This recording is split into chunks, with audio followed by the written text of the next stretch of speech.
드디어 마태복음의 마지막 장인 28장에 이르렀습니다. 28장의 이야기는 우리가 매년 절기 때마다 거의 살펴보는 예수님의 부활에 관한 기록 말씀입니다. 대제사장들과 바리새인들이 예수 그리스도의 부활에 대하여 염려하는 장면, 그래서 안식일의 규례를 더럽히고 빌라도에게 나가서 무덤의 돌에다가 인봉을 해달라, 그리고 로마의 수비대를 내어주어서 그 무덤을 지키게 해달라고 하는 장면을 우리가 지난 시간에 살펴보았어요. 인간적으로 예수님의 부활을 막을 수 있는 최대한의 노력을 다 했다고 생각이 되어집니다. 그렇게 무덤을 지키기까지 모든 수고를 다한 후에야 그들은 아마도 안심했을 것 같아요. 그런데 그들이 정말로 염려하던 일이 예수 그리스도의 부활이 오늘 본문에 실제화되었다라는 것을 성도 여러분들과 제가 대하게 될 것입니다. 하나님의 역사를 어떻게 사람이 막을 수 있겠습니까?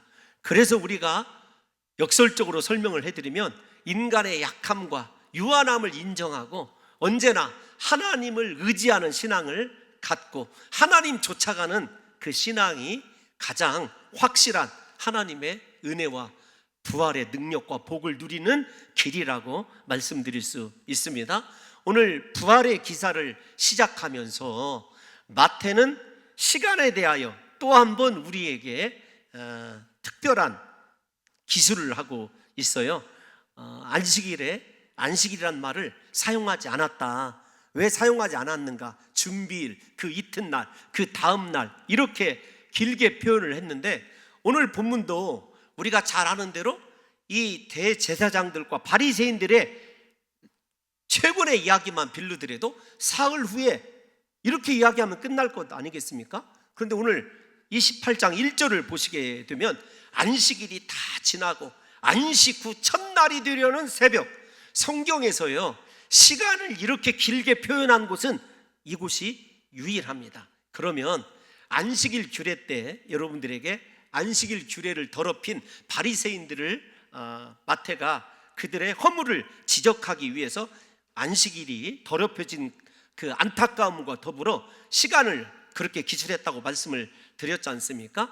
이 본문의 말씀도 유대교적인 그런 입장에서 생각을 해야 돼요. 왜냐하면 거듭 말씀을 드리지만 마태복음을 수신하는 수신자들이 유대교적 배경을 가지고 있는 크리스찬들이에요. 즉 유대교를 믿다가 훗날에 예수 그리스도를 믿게 된 사람들이에요. 그래서 그들에게 어떻게 하면 예수 그리스도의 부활과 절기를 가장 정확하고 명확하게 연결지어서 설명을 할까를 마태가 성령의 감동으로 고민을 하여 우리들에게 이렇게 시간을 기술하고 있다는 것입니다. 예수님의 십자가의 죽음의 시각이 유월절 어린 양 잡는 시간이다, 이렇게 말씀을 드렸어요. 유월절은 그 어린 양을 잡아서 애굽에서 그 피를 문설주에 바름으로 말미암아 장자의 재앙, 첫것의 재앙이 물러가던 때예요. 그리고 그 유월절이 끝나면 바로 무교절이 이어진다. 누룩을 넣지 않는 그 마짜라고 하는 그 순수한 이 빵이죠. 그걸 반죽채 싸가지고 급히 출애굽해야 됐던 무교절을 생각하셔야 됩니다. 그런데 그 무교절이 진행되는 그 처음 안식일, 그 다음 날이 어떤 절기냐? 유대의 절기로 여러분들에게 한번 말씀을 드렸습니다. 초실절이에요.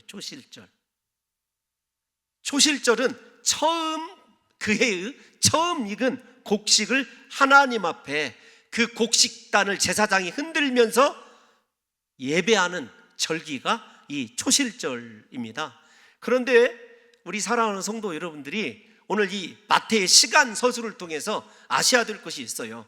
예수님을 십자가에 죽게 하고 무덤까지 봉인을 하고 지키게 한 대제사장들과 바리새인들은 지금 어디에 있느냐? 예루살렘 성전에 있어요. 그 성전에서 무엇하고 있느냐면 곡식단을 받아서 지금 요제로 하나님 앞에 흔들면서 초실절 절기를 지키고 있습니다.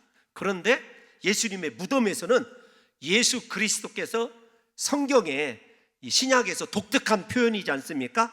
잠자는 자들의 처음 열매, 첫 열매, 초실절 제물이 되셔서 부활하시는 장면을 우리에게 마태가 이 시간을 통해서 길게 보여주고 있어요.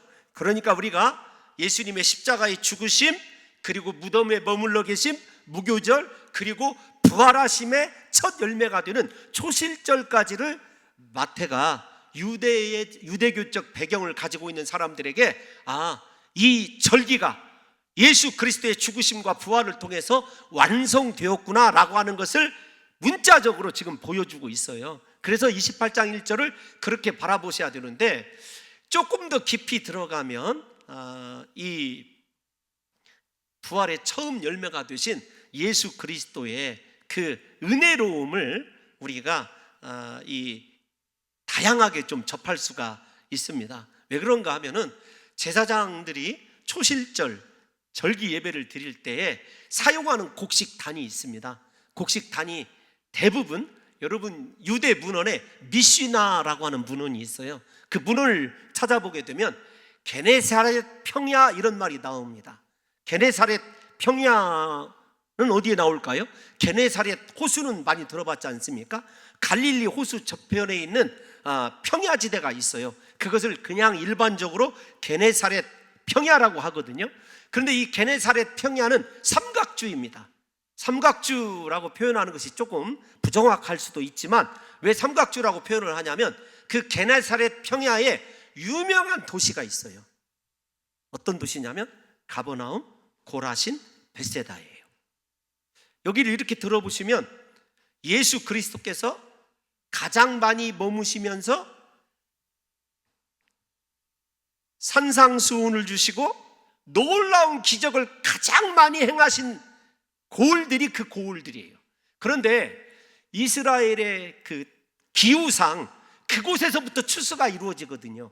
게네사렛, 가버나움, 고라신, 벳세다에서부터 추수가 이루어지기 때문에 대제사장이 그곳에 있는 레위인들에게 곡식단을 보내라고 해서 지금 초실절 첫 새벽에 그 초실절 예배를 드리는 거예요. 여러분 한번 이렇게 상상의 날개를 한번 펼쳐보세요. 예수님께서 그토록 사랑하셨던 마을들, 그 마을들에서 자란 곡식들. 그런데 여러분 그 곡식들을 생각할 때 어떤 부분을 한 번 더 이렇게 첨가해서 상상을 해보시면 이 본문이 조금 더 이렇게 풍성하게 다가오냐면, 제자들과 예수님께서 안식일에 밀밭 사이를 지나실 때가 있었어요. 근데 예수님은 아마도 이렇게 생각을 해보십시오. 그 밀을 이렇게 손으로 이렇게 쓰다듬으면서 이렇게 먼저 앞으로 지나가시는 장면을 한번 그려보세요. 뒤에 있는 제자들이 배고픔을 이기지 못하고 손으로 혹시나 선생님 볼까 이렇게 모르게 이삭을 비벼서 입에다 넣고 있는데, 그 바리새인들이 예수님께 나와서 꼰질르는 거예요. 당신의 제자들이 안식일에 하지 못할 일을 하나이다. 그러니까 예수님께서 그렇게 사랑하시고 거니시고 말씀을 주시고 교훈하셨던 그곳에서 올라온 곡식이 초실절 예배로 드려지고, 무덤에 머물러 계셨던 예수 그리스도께서 그 사랑하셨던 그 들판을 거니셨던 곡식이 자기 자신의 부활을 상징하는 장면을 바라보시면서 죽음을 이기시고 부활하시는 그 장면을 생각해 보세요. 거기 또 한 단계 더 들어가 보면 우리가 잘 아는 대로 부활의 아침이지만 예수님께서 십자가에 못 박혀 죽으실 때 예수 그리스도를 십자가에 못 박으라고 외쳤던 수많은 사람들을 생각해 보세요. 특별히 벳세다, 그 다음에 고라신, 가버나움, 이 세 동네, 예수님이 지독히도 사랑하셨거든요. 그들에게 온갖 능력을 다 주셨어요. 그런데 그들이 예수 그리스도를 가장 많이 배척을 했던 사람들입니다. 제가 시간이 없어서 한번 읽어드리면, 우리 마태복음 11장에서 했었어요. 화가 있을진저 고라시나 화가 있을진저 벳세다야, 너희에게서 행한 모든 권능을 두로와 시돈에서 행하였더라면 저희가 벌써 베옷을 입고 제에 앉아 회개하였으리라. 내가 너희에게 이르노니 심판날에 두로와 시돈이 너희보다 견디기 쉬우리라. 가버나움아, 네가 하늘에까지 높아지겠느냐? 음부에까지 낮아지리라. 내게서 행한 모든 권능을 소돔에서 행하였더라면 그 성이 오늘까지 있었으리라. 마태복음 11장 21절에서 23절까지 읽어드렸어요. 예수님의 그 놀라운 사랑과 그 기적을 가장 많이 체험한 사람들이 예수님을 배척하고 회개했어요. 그 결과가 십자가의 죽으심이에요. 그런데 그곳에서 올라온 곡식을 가지고 성전에서 예수 그리스도는 죽었다, 이제 우리들의 세상이라고 생각하면서 대제사장이 그 곡식단을 흔들면서 초실절 예배를 드리는 장면과 부활하시는 이 장면, 극적인 대비를 지금 마태가 저와 여러분들에게 소개하고 있는 거예요. 사랑하는 성도 여러분, 그러므로 이 잠자는 자들의 첫 열매가 되셨다라고 하는 것은 우리가 잘 아는 대로 장자의 죽음, 애굽에서의 심판, 그 다음에 하나님께서 이스라엘 백성들의 장자, 첫 것에 대한 소유를 하나님께서 명령하신 것을 생각해 보면 예수 그리스도께서 죽음을 이기시고 부활하신 사건은요, 예수님만의 사건이 아닙니다. 우리와 아주 밀접하게 관련이 되어 있어요. 그래서 사도 바울도 의도적으로 예수 그리스도의 부활을 잠자는 자들의 첫 열매다 이렇게 얘기를 해요. 우리 고린도전서 15장 20절 한번 읽어보겠습니다. 시작. 그러나 이제 그리스도께서 죽은 자 가운데서 다시 살아나사 잠자는 자들의 첫 열매가 되셨도다. 아멘. 첫 열매, 초실절을 기억하게 하는 것입니다. 그러면 예수님이 잠자는 자들의 첫 열매가 되었다, 왜 예수님만의 사건이 아니라고 이야기를 하냐면 성경으로 확인을 해볼게요. 고린도전서 15장 23절 한 번 더 읽겠습니다. 시작. 그러나 각각 자기 차례대로 되리니 먼저는 첫 열매인 그리스도요, 다음에는 그가 강림하실 때 그리스도에게 속한 자요. 아멘. 첫 것은 대표예요. 전부라는 의미를 가지고 있습니다. 예수 그리스도께서 부활하셨다고 한다면 그에게 속해 있는 저와 여러분들에게도 부활이 확실하다는 것을 첫 열매라는 말을 통해서 우리들에게 전해주고 있는 거예요. 다시 말씀을 드리지만 첫 열매는 모든 것이 하나님께 속해 있다라고 하는 신앙 고백이거든요. 그러니까 예수 그리스도께서 잠자는 자들에게 첫 열매가 되셨다, 그러면 그리스도 예수를 믿는 우리에게도 부활이 확실하다라는 것을 알려주기 위해서 예수님의 부활을 단순히 부활이다 얘기하지 않고 첫 열매다, 그리고 초실절에 부활한 사건이 우리에게 소망을 주는 거예요. 그래서 사랑하는 성도 여러분들과 제가 죽음을 두려워할 필요가 없습니다. 이 세상을 반대로 말씀드리면 애착을 둘 필요가 없어요. 우리도 죽게 될 것이고 예수님이 부활하셨으니 우리도 부활의 그날을 맞이하게 될 것이고 예수님과 함께 영광스러운 하나님 나라에 이르게 될 것이라고 하는 확신을 가지시고, 제발 우리 사랑하는 성도 여러분들과 제가 초실절 곡식단을 드리면서도 이 땅이 전부라고 생각하고 인간의 술수와 방법으로 살아가는, 그러면서도 종교인이라고 생각하고 신앙이 좋다고 생각한 대제사장과 바리새인들의 삶이 아니라 우리 인생이 하나님께 드려진 첫 열매다고 하나님 앞에 헌신하시면서 내가 바라볼 곳 하나님의 나라, 내가 확신하는 것 예수님의 부활, 나의 부활, 그렇기 때문에 그 부활의 믿음으로 지금의 고난도 이겨내실 뿐만 아니라 이 세상을 사랑하고 이 땅을 바라보는 인생이 아니라 십자가에 못 박혀 죽으시고 부활하신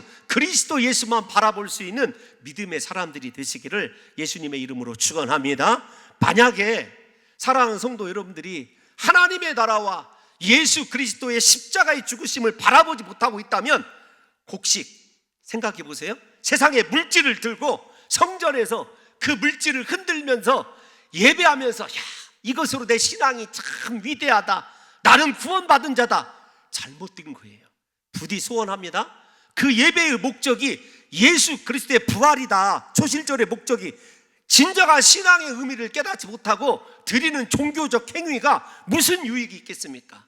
그러므로 이 말씀을 대할 때 진실로 십자가를 사랑하고 오직 십자가만 자랑하고 부활의 주님만을 바라보므로 말미암아 지금 이 땅에서의 삶이 아무리 하나님이 나에게 물질을 주셔도 그 물질을 하나님께 그대로 돌려드릴 뿐만 아니라 이 땅 가운데서 내 인생이 그것에 매몰되지 아니하고 십자가의 길을, 부활의 영광을 바라보면서 말씀으로 새로워지는 귀한 성도들 되시기를 예수님의 이름으로 축원합니다. 그래서 마태의 첫 시간의 서술은 절기의 완성자이신 예수 그리스도를 바라보게 하는 거예요. 우리 성도 여러분들도 저도 곡식을 바라보고 세상을 바라보는 것이 아니라 십자가에 죽으시고 부활하신 예수님만 바라볼 수 있기를 예수님의 이름으로 축원합니다. 그런데 오늘 보면 마태는 두 여인이 무덤을 보러 갔다 이렇게 얘기합니다. 우리 28장 1절 말씀 한 번만 띄워놔 주시기 바랍니다. 1절을 보면 새벽에 막달라 마리아, 다른 마리아, 두 마리아예요. 우리가 사복음서를 보게 되면 두 마리아 외에도 다른 마리아들도 있었어요. 다른 여인들도 있었다는 것을 알게 됩니다. 그런데 마태가 저 두 여인을 계속해서 기록하고 있는 특별한 이유가 있어요. 그건 조금 이따가 말씀을 드릴 텐데, 중요한 건 그녀들이 무덤을 보러 갔다는 것이에요. 예수님의 부활을 보러 간 것이 아닙니다. 제가 저 두 마리아의 예수님을 향한 연민과 사랑을 조금 있다가 다시 말씀을 드릴 거예요. 그런데 그들의 신앙이 부활 신앙에 이르지 못한 것은 분명합니다. 여러분, 그 여인들이 무덤을 보러 간 이유는 우리가 잘 안 대로 그들이 니고데모에 의하여 예수님의 시신에 향품 처리가 되었다라는 것을 보지 못했어요. 그래서 유대인의 규례상 이 향품을 반드시 처리해 줘야 장례가 끝났다고 생각을 하거든요. 그래서 유대인들은 아무리 가난한 사람이라 할지라도 마지막 죽을 때 시신에다가 향품을 발라줘요. 그것이 유대의 장례의 전부나 마찬가지예요. 향품을 처리하는 것이. 또 하나, 유대인들은 사흘이면 사흘 동안은, 죽고 난 이후에 사흘 후에 영혼이 떠나간다고 하는 그런 잘못된 관념들이 있어요. 그래서 사흘이 되기 전에, 즉 영혼이 떠나가기 전에 향품을 발라야 된다라고 하는 사고가 있었다고, 그렇게 역사서에 기록이, 유대인의 학자들의 기록에 보니까 그렇게 기록이 되어져 있더라고요. 어쨌든 이 여인들은 예수님의 시신을 향품을 처리하기 위해서 무덤을 보기 위해서 갔어요. 죄송합니다. 향품을 처리하기 위해서 갔는데 그들이 바라보고 있는 것은 무덤을 바라보고 있어요. 왜 그럴까요? 걱정이, 자기 자신들이 시신에 향품을 발라야 되는데 저 봉인한 큰 돌을 누구에게 옮겨달라고 할까? 여러분, 그것이 그들의 걱정이었던 것입니다. 근데 여기까지 우리가 좀 정리를 해보면, 사랑하는 성도 여러분, 왜 그녀들이 부활에 대한 신앙을 갖지 못했느냐라고 하는 것, 일단 우리가 생각을 해봐야 돼요. 주님께서 무려 마태복음에도 3번씩이나 사흘 후에 살아나리라, 27장에서는 우리가 잘 아는 대로 예수님께서 순환을 받으시고 너희보다 먼저 갈릴리로 갈 것까지도 약속을 하셨어요. 살아날 것을. 그런데 예수님이 살아나실 것에 대한 믿음에 이르지 못한 이유는 무엇이냐면, 인간적으로 어떻게 죽은 사람이 살아날까? 자기 이성이 믿어지는 범위 내에서 믿음만 가지고 있었던 거예요. 그리고 유대인의 가지고 있는 죽음에 대한 고정관념이 그들의 말씀을 향하여 나아가는 신앙을 방해하고 있다는 것을 사랑하는 성도 여러분들과 제가 아셔야 됩니다. 그래서 거듭 말씀을 드리지만, 진짜 신앙의 사람은 말씀이 명하는 대로 믿어요. 그것이 내 이성에 맞지 아니하고 경험에 맞지 아니하고 지식에 합당하지 아니하여도 하나님께서 반드시 말씀대로 이루실 것이라고 하는 믿음을 가지고 살아가는 사람이 진짜 믿음의 사람이에요. 이런 입장에서 사랑하는 성도 여러분들이 오늘 예배를 드리시러 올 때 어떤 마음을 가지고 오셨습니까? 말씀하신 대로 부활의 능력으로 내 인생의 실패한 부분, 좌절한 부분, 내 삶의 병든 육신 다 고치시고 살려주실, 회복시키실 부활의 주님을 기대하고 오셨습니까? 아니면 아직도 내가 보러 온 것은 무덤, 인생에 내가 생각하는 것 범위 안에서 이루어질 것만 생각하고 이곳에 오셨습니까? 도대체 무엇을 보려고 이곳에 오셨느냐고요. 다시 묻습니다. 부활의 주님을 보시려고 오셨습니까? 아니면 무덤을 보려고 오셨습니까? 무덤은 우리가 잘 아는 대로 인생의 한계죠. 절망이죠. 인간적으로 생각할 때 그것을 바라보고 오는 자들은요, 절망 그 상태에서 벗어날 수가 없어요.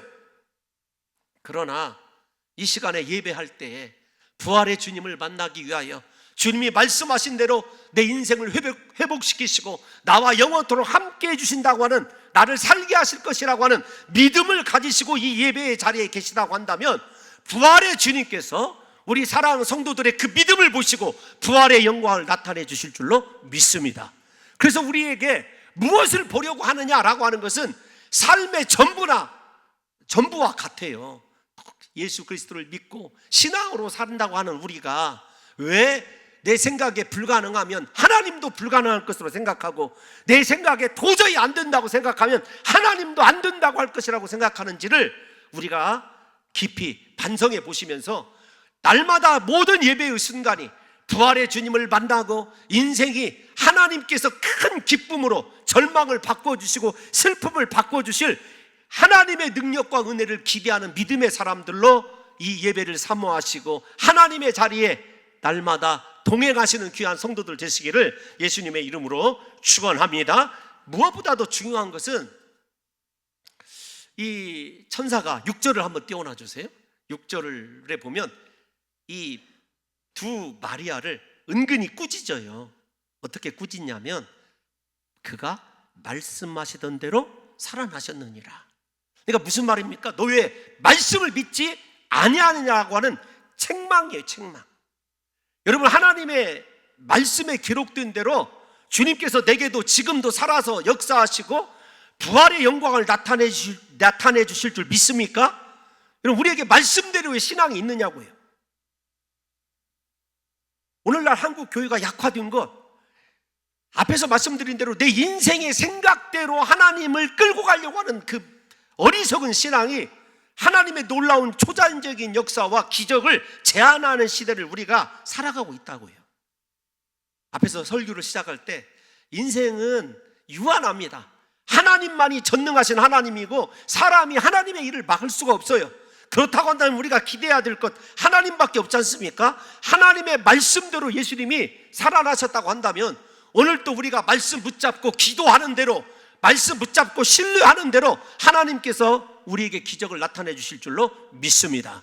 여러분, 구약 성경에도 보면 이 여인들에게 왜 부활에 대한 믿음이 없느냐, 바리새인들도 왜 부활에 대한 믿음이 없느냐라고 여러분들에게 공식적으로 한번 우리가 찾아보려고 그래요. 왜 그러냐면 구약 성경에도 죽은 자가 살아나리라고 하는 말씀들이 지속적으로 계속되고 있기 때문에 그래요. 우리 이사야를 먼저 한번 읽어볼까요? 26장 19절 시작. 주의 죽은 자들은 살아나고 그들의 시체들은 일어나리이다.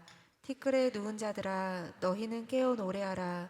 주의 이슬은 빛난 이슬이니 땅이 죽은 자들을 내놓으리로다. 아멘. 사랑하는 성도 여러분들이요, 저와 여러분들에게 인생의 끝이 죽음이 아니라 부활이 있고 다시 살아나는 주의 이슬 같은 은혜가 있으심을 믿으시기를 예수님의 이름으로 축원합니다.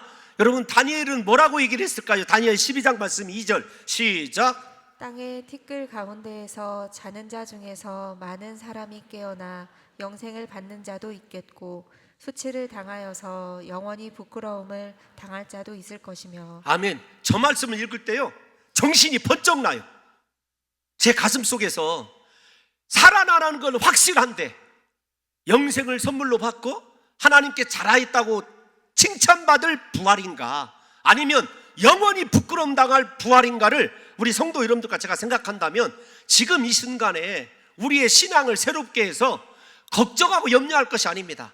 정말로 부활의 하나님의 그 은혜를 누릴 수 있는 진정한 신앙을 가지고 하나님과 동행하는 것이 얼마나 중요한지를 새롭게 깨달아야 되죠. 요즘 새벽마다 우리 큐티 책이 에스겔서를 달려가고 있어요. 제가 에스겔서를 읽다가 역시 하나님은 말씀으로 죽은 자도 살리시는 하나님이라는 것을 확인하게 되었습니다. 그래서 제가 길어요. 그럼에도 불구하고 한번 제가 띄워놓으라고 말씀을 드리고 싶어요. 에스겔 37장 1절에부터 여러분들은 눈으로 따라오세요.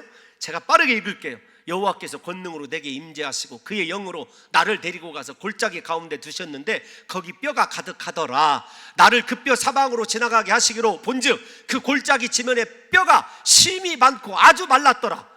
그가 내게 이르시되 인자야 이 뼈들이 능히 살 수 있겠느냐 하시기로 내가 대답하되 주 여호와여 주께서 하시나이다. 또 내게 이르시되 너는 이 모든 뼈에게 대언하여 이르기를 너희 마른 뼈들아 여호와의 말씀을 들을지어다.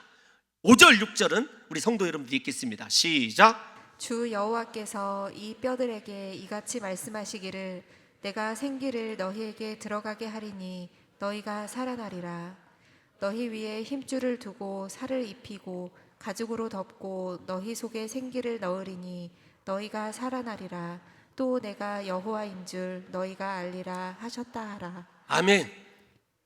마른 뼈에게 말씀을 주니까 대언하니까 어떻게 이런 현상들이 일어날까 생각하지 마시고 주님이 거듭 약속해 주십니다. 5절과 6절로 다시 가보면 너희가 살아나리라 너희가 살아나리라.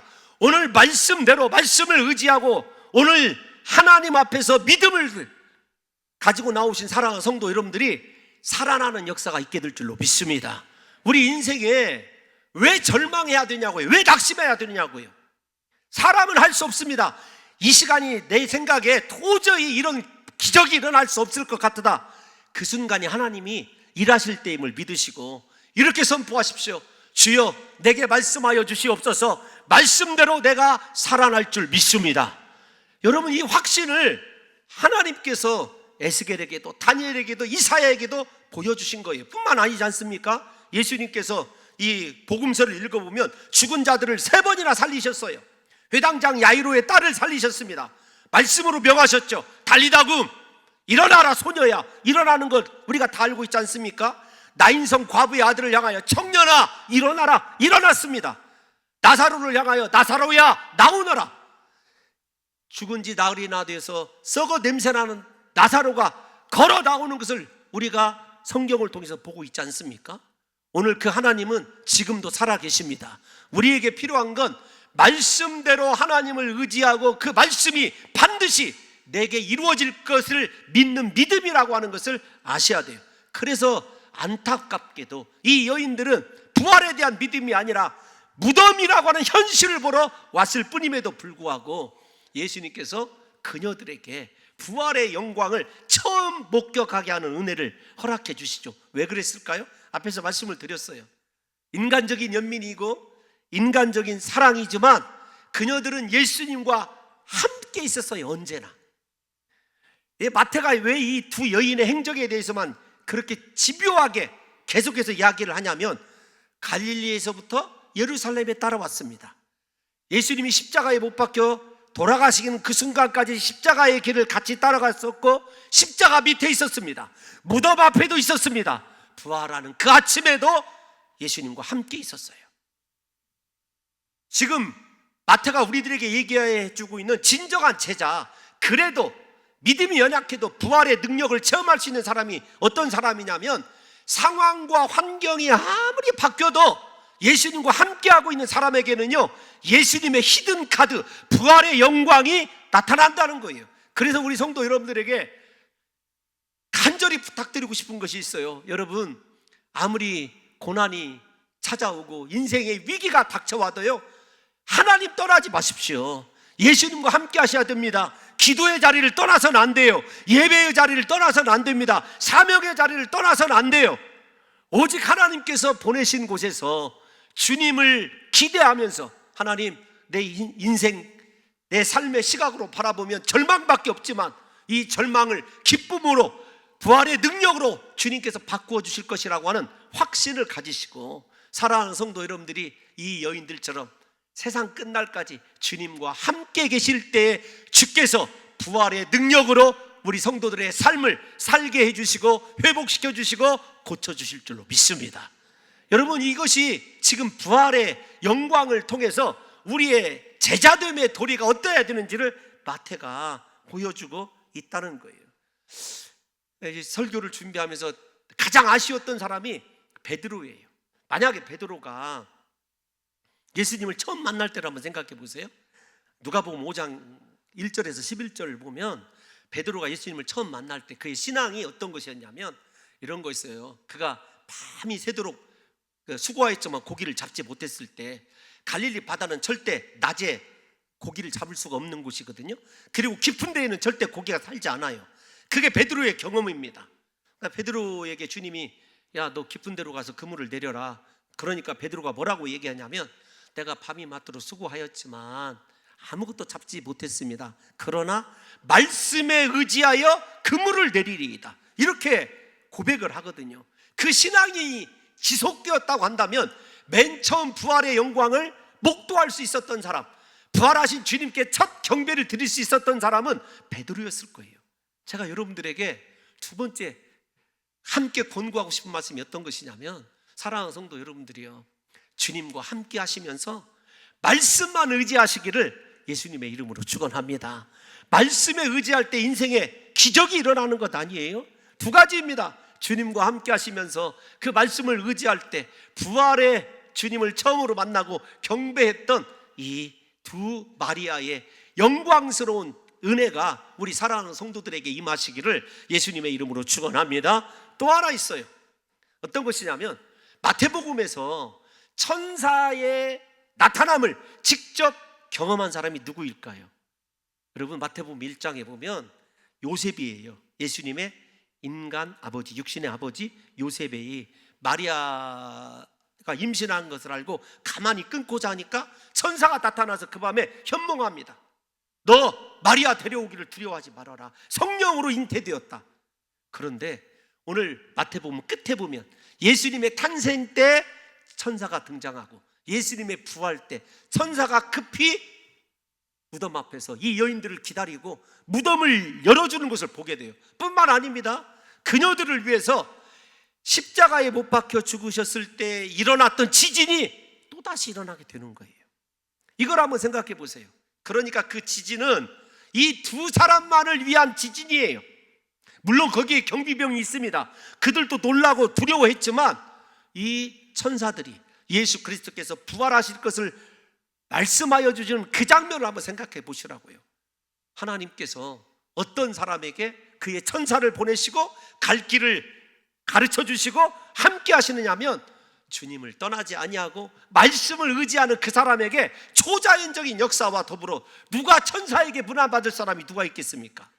부디 우리 사랑하는 성도 여러분들과 저에게도 이 역사가 오늘날에도 일어날 것을 믿으시고 소원합니다. 부디 주님과 영원토록 함께 하시며 말씀대로 이루어질 줄 믿으시는 신앙의 사람들이 되시기를 예수님의 이름으로 축원합니다. 여러분, 이 여인들에게 주님께서 보여주신 것이 있어요. 어떤 것이냐면 말씀하신 것이 있어요. 어떤 것이냐면 천사도 그랬습니다. 야, 갈릴리로 가라. 그리고 거기에서 내가 그들을 만날 것이다, 배울 것이라고 하라라는 말이에요. 천사와 그 다음에 예수님도 동일하게 제자들에게 죄송합니다. 이 두 여인들에게, 제자들에게 내가 먼저 갈릴리로 가서 기다릴 것이다, 거기서 너희가 나를 배울 것이라고 말을 하라고 하는 것입니다. 여러분, 그런데 그 과정을 보게 되면 먼저 그 명령 이전에 예수님께서 일종의 가라, 빨리 가라, 천사도 그렇고 예수님도 그렇고 사명을 주셨지 않습니까? 그런데 그 사명을 주시기 전에 일어나는 것이 있어요. 어떤 것이냐면 너희가 평안하냐? 이걸 물어보셔요. 우리 사랑하는 성도 여러분들과 제가 어디를 보시냐면 8절 말씀, 9절로 볼까요? 9절을 보겠습니다. 9절 말씀 시작. 예수께서 그들을 만나 이르시되 평안하냐 아멘. 하시거늘. 평안하냐? 생각해 보십시오. 예수님이 십자가에 죽으심으로 모든 것이 끝났다, 절망이라고 생각하는 것 아니겠습니까? 소망은 없다. 그러니까 두려움과 공포가 얼마나 그들을 짓누르고 있었을 거예요. 앞으로 어떻게 해야 되나? 근심도 있었을 것입니다. 그런데 주님이 평안하냐? 이렇게 물어보시는 거예요. 다른 말로 표현하면 너희에게 이제부터 평안이 있을 거라는 거예요. 저도 우리 사랑하는 성도 여러분들에게 묻고 싶습니다. 여러분 평안하십니까? 그런데 이 말은 예수님께서 그들에게 평안을 주실 것이라고 하는, 그래서 부활하신 예수님께서 제자들을 만나실 때도 한결같이 너희에게 평안이 있을지어다, Peace be with you 라는 말씀 아닙니까? 부디 우리 성도 여러분들에게 걱정도, 근심도, 염려도, 미래에 대한 두려움도 있을 것입니다. 그런데 부활하신 주님을 만나게 되면 주님께서 그 모든 공포도, 그 모든 염려도, 근심도 평안으로 바꿔주실 줄로 믿습니다.